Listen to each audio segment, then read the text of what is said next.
শোভা দাস এবং শিবু দাসের বাড়ির মধ্যে অরুণদীপ্তিনগর। আজকে আমাদের সেই চৈতন্য গীতা পাঠ, সেই দুর্গাপূজা আগামী 24শে মার্চ সেই দুর্গাপূজা শুরু হবে এবং দুর্গাপূজা শুরু হবার আগে তাদের সে একটা নিয়ম আছে, সেই কাকামকিলি, সে আজকে সেই কাকামকিলি দিয়েছে, সেই জন্য আজকে আমাদের সেই চৈতন্য গীতা পাঠ হচ্ছে। আপনারা সবাই একটু শুনবেন। রাধে রাধে। রাধা রানী কি জয়, রাধা রানী কি জয়, রাধা রানী কি জয়। দেখুন, সে দুর্গা দুর্গা হয়েছে কি আমাদের প্রকৃতির একটা রূপ। আমাদের প্রকৃতির একটা রূপের নাম হচ্ছে কি দুর্গা। দুর্গা আরেক রূপ কি পার্বতী। দুর্গার আরেক রূপ কি পার্বতী। তাই দেখুন, সে দুর্গা কাকে লাভ করেছে? সে পার্বতী মা কাকে লাভ করেছে? সে সতী মা কাকে লাভ করেছে? ভগবান শিবকে। কাকে? ভগবান শিবকে।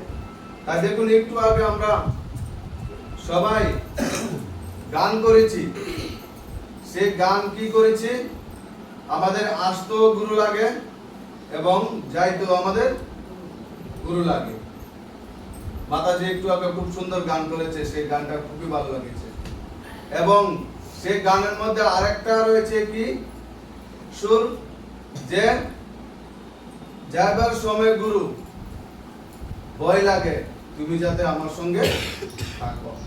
সেই সুরটাও সেই গানের মধ্যে আছে, আছে কিনা?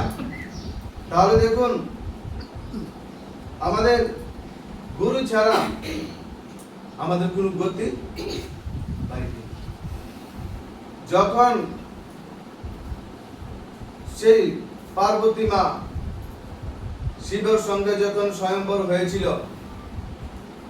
তখন সেই সতীকে নিয়ে সেই শিব আগস্ত্যমুনির আশ্রমের মধ্যে গিয়েছিল। কার আশ্রমের মধ্যে? আগস্ত্যমুনির আশ্রমের মধ্যে গিয়েছিল। এবং গিয়ে সে আগস্ত্যমুনি আশ্রমের মধ্যে একজন ঋষি ছিল। সেই ঋষির নাম হয়েছে কুম্ভজ। সেই ঋষি হয়েছে মহাদেবের গুরু। কে? মহাদেবের গুরু। এবং বিবাহের পর সে সতী মাকে গুরুর কাছে নিয়ে গিয়েছিলেন কিসের জন্য? একটু আশীর্বাদ করার জন্য। কি করার জন্য? আশীর্বাদ করার জন্য। তখন সতী মা একটু অহংকার এসে গেল। কি অহংকার?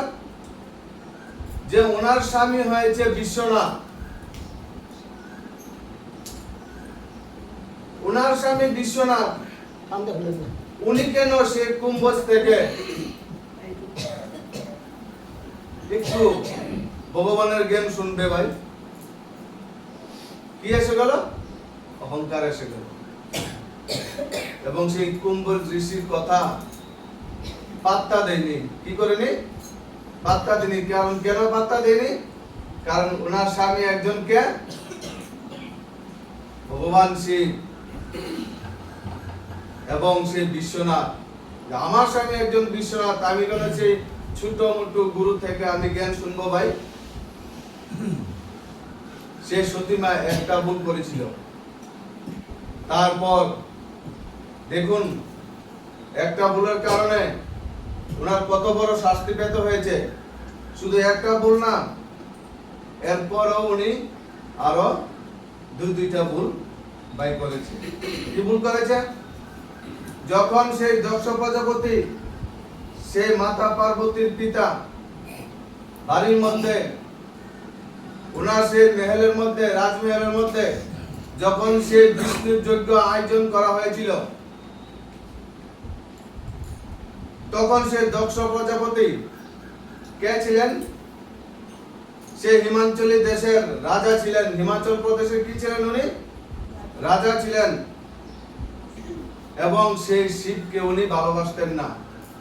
সে মহাদেবকে উনি কি করতেন? ভালোবাসতেন না।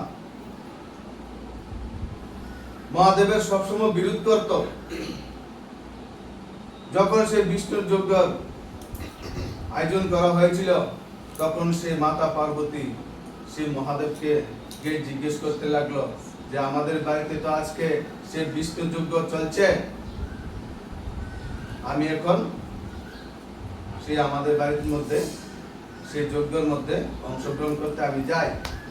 তখন সে মহাদেব কিন্তু সেই মাতা পার্বতীকে বলল যে আমাদেরকে তো ওরা নিমন্ত্রণ করেন না, নিমন্ত্রণ ছাড়া আমরা কিভাবে যাবো ভাই? তখন সেই মাতা পার্বতী তখনও সেই মহাদেবের কথা কি করেছিল? অমান্য করেছিল। মহাদেব কিন্তু বলেছিল মা পার্বতীকে যে যেখানে স্বামীর বিরোধ করবে সেখানে কিন্তু তোমার যাওয়া উচিত নয়। রাধে রাধে। তারপর সেই মহাদেবকে কি বুঝিয়েছেন মাতা পার্বতী? যে আমার নিজের পিতার বাড়ির মধ্যে যাব, মনে হয় আমার পিতা তো একজন বিরাট চক্রবর্তী রাজা, ব্যস্ততম জীবন, মনে হয় সে ব্যস্ততম জীবনের কারণে আমার কথা ভুলে গিয়েছে। এবং মা সে হিমাঞ্চলী সে এত বড় মেহেলের দায়িত্ব, উনিও দেখতে দেখতে মনে হয় আমার কথা ভুলে গিয়েছে, আমার যাইতে ভাই লাগবে। তারপর কি করেছে সে মাতা পার্বতী? শিবের দুইবার কথা বলার পরও মা পার্বতী সেই যজ্ঞ অনুষ্ঠানে গিয়ে অংশগ্রহণ করলেন, বললেন কিনা? তারপর দেখুন, একটা দুইটা তিনটা, শিবদেব এত বড় গুরু, সে গুরুদেবের 3 বার কথা অমান্য করেছেন এবং কথা অমান্য করার পর উনি সেই পিতার যজ্ঞের মধ্যে অংশগ্রহণ করেছেন এবং সে সতী মা, সে পার্বতী মাকে এত অপমান করেছেন, সে দক্ষ প্রজাপতি এবং সেই মা পার্বতীর বোন মিলে অপমানের জ্বালা উনি সহ্য করতে না পেরে কি করেছিলেন?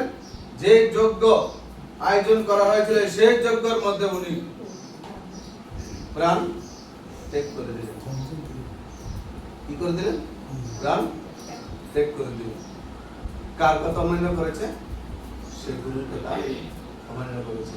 যদি আমরাও সে গুরুর কথা অমান্য করে শুধু গান গাইলে চলবে না, শুধু গান গাইলে আমাদের ভাই চলবে না, আমাদের গুরুর কথা পালন করতে লাগবে। যদি না করি তাহলে আমরা যেখানেই যাইব আমরা সেখানে আমরা অপমানিত। তাই দেখুন, সে আজকে সে দুর্গা আগামী দিনে যে পূজা হবে, সে পূজা করার আগে আমাদের যে সুভা মাতা উনি কি করেছেন? গুরুকে সাক্ষী রেখেছেন যে আমি গুরুকে সাক্ষী রেখে তারপর পূজা অনুষ্ঠান আয়োজন ভাই করব। সেটাই তো উচিত। সেটা যদি আমরা না করি, নেক্সট জেনারেশনে কিন্তু সেটা বুঝবে না। কে করতে লাগবে? আমাদের করতে লাগবে। তাই দেখুন, আমাদের সেই হিমাচল প্রদেশের মধ্যে একটি সত্য কাহিনী আছে। আজকে যে দেখুন গীতা এখানে আছে, কিন্তু গীতা খুলছি না, কারণ কেন?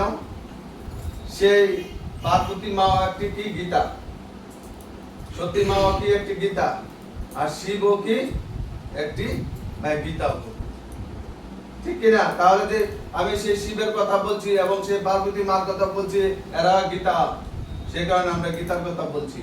তাই দেখুন, সেই হিমাচল প্রদেশের মধ্যে একজন বিরাট সাহকার ব্যক্তি ছিলেন। কে ছিলেন? একজন বিরাট